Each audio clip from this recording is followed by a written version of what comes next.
Donald Trump and Barack Obama. When McNamee, Getty Images Shortly after Donald Trump won the presidency in 2016, Obama tried warning him, "Go through Congress, as laws are more difficult for future administrations to overturn." Trump discarded Obama's advice, even after he had attacked Obama for using executive authority on immigration in 2014, accusing him of trying to subvert the Constitution. Trump has latched onto executive power to press his conservative agenda on immigration and the environment among other areas, repeatedly crossing boundaries that his predecessors did not. But in wielding this type of power, he's also building a flimsy foundation that could quickly be unraveled if a Democrat wins next year's presidential race. Many of his own decisions cracking down on immigration could be reversed, as well as broad efforts to roll back Obama-era rules safeguarding the environment.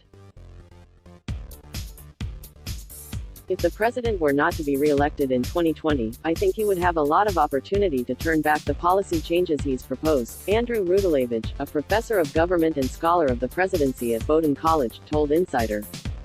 Visit Business Insider's homepage for more stories. President Barack Obama came into office in 2009 with deep misgivings over his predecessor George W. Bush's expansive use of executive power, particularly in national security. He sought to chart an alternate course early on as a result, promising to work with Republicans and foster a new spirit of bipartisanship. By his second term, however, Obama was relying more on his pen and phone, his metaphor to describe the executive authority he once scorned. Faced with a lack of cooperation from Republicans in Congress, Obama embraced his executive powers as a governing tool to rescue his stalled domestic agenda, especially in strengthening environmental protections and extending equal rights to minorities. But shortly after Donald Trump won the presidency in 2016, Obama tried warning him, "Go through Congress, as laws are more difficult for future administrations to overturn." My suggestion to the president-elect is, going through the legislative process is always better, in part because it's harder to undo, Obama told NPR. Read more. Trump's 2014 comments criticizing Obama for taking executive action because he is unable to negotiate with Congresses are coming back to haunt him. Trump has discarded Obama's advice, despite having attacked Obama as trying to subvert the constitutions for using executive authority on immigration in 2014. Repubs must not allow Pres Obama to subvert the Constitution of the U.S. for his own benefit. Donald J. Trump, @RealDonaldTrump, November 20, 2014. Trump latched onto executive power to press his conservative agenda on immigration and the environment among other areas, repeatedly crossing boundaries that his predecessors did not. Trump has been a political wrecking ball, reversing at least 15 of Obama's initiatives and highlighting the shakier elements of his predecessor's legacy. But in wielding a similar type of power, Trump is also building a flimsy foundation that could quickly be unraveled if a Democrat wins next year's presidential race. Many of his own decisions cracking down on immigration could be reversed, as well as broad efforts to roll back Obama-era rules safeguarding the environment.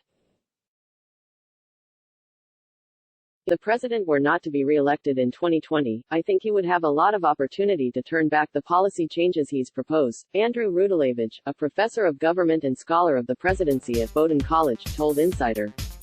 Many of those drastic changes that have emerged from Trump's executive branch have partially been the product of a polarized Congress. Congress has ceded authority to the executive branch, making it easy for presidents to go around lawmakers. The use of executive power has dramatically expanded under both Republican and Democratic presidents in the last 8 decades, and Congress has essentially ceded much power to the White House when it comes to lawmaking as it's become more gridlocked. Rudalevich called it almost a dereliction of duty. "We've had a period where Congress has delegated a huge amount of authority to the executive branch," he says. A lot of this is tied up the rise of partisan polarization. It is very difficult for members of Congress to work across party lines to do the kind of compromising they used to do routinely. Read more. Trump and congressional Democrats are taking Washington gridlock to a whole new level. The Pew Research Center found that while the GOP-led 115th Congress passed the most laws in a decade, they weren't more substantive, and the government shut down once over funding for Trump's proposed border wall. Only two major laws have been passed in Trump's presidency so far, the 2017 Republican tax cuts and a bipartisan criminal justice reform signed into law earlier this year, a sparse legislative record for a GOP president who once had a party majority in both the House and Senate. And Trump's efforts to repeal and replace the Affordable Care Act reached a dead end early on. U.S. President Donald Trump celebrates with congressional Republicans after the U.S. Congress passed sweeping tax overhaul legislation on the South Lawn of the White House in Washington. Reuters' Carlos Baria, you'd expect a president with a working majority of his own party in Congress to do more legislatively than the Republicans achieved in 2017 and 2018, Rudalevich told Insider. His difficulties then stemmed in part from Democratic senators' use of the filibuster to block legislation. However, Trump has been incredibly successful in his drive to reshape the federal judiciary. He's appointed judges at a record pace compared to past presidents, and given the appointments are for life, it could thrust the ideology of the courts to the right for generations on issues like abortion rights, according to the Los Angeles Times. With Democrats now controlling the House after the 2018 midterms, though, there is little prospect Trump will be able to muster the bipartisan consensus needed to pass more major legislation. And he's turning to executive authority to bolster his political record ahead of 2020. The president obviously wants a record to run on in 2020, and that's not going to be a legislative record at this point. It's got to be one driven by administrative action, Rudalevich says. Read more. The 2020 presidential election could come down to college students, and that could be trouble for Trump since taking office. Trump has infused his executive authority with a bit of showmanship, holding elaborate signing ceremonies as an opportunity to flaunt his administration's regulatory moves.